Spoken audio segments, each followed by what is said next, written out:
discover the terrifying night when every prince was killed, a dark chapter hidden in the shadows of imperial power.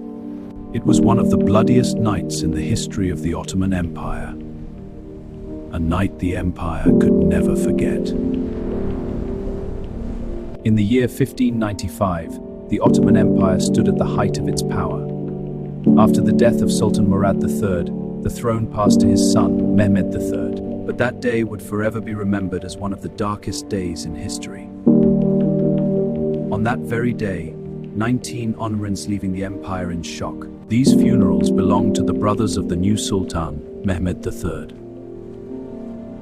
According to the brutal imperial tradition of fratricide within the Ottoman dynasty, the brothers of the new Sultan were executed, strangled soon as Secure rescinded the power.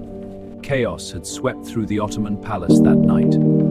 When morning finally arrived, 20 coffins were carried out together from the imperial palace. Alongside the funeral of Murad III were the coffins of his 19 sons. As the funeral procession moved through the streets of Istanbul, twice as many citizens had poured into the streets of Istanbul that day, and every eye was filled with tears, mourning the unimaginable tragedy. Although this brutal law was eventually abolished, it had persisted for nearly 2 centuries, leaving a dark legacy in the Ottoman Empire.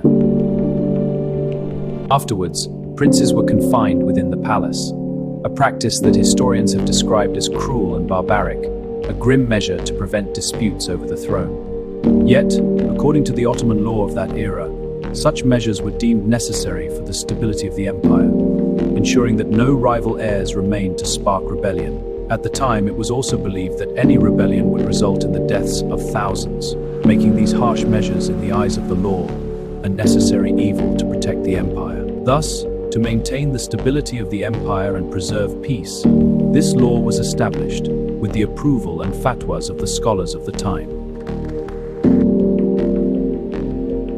What is your opinion on this Ottoman tradition? Share your thoughts in the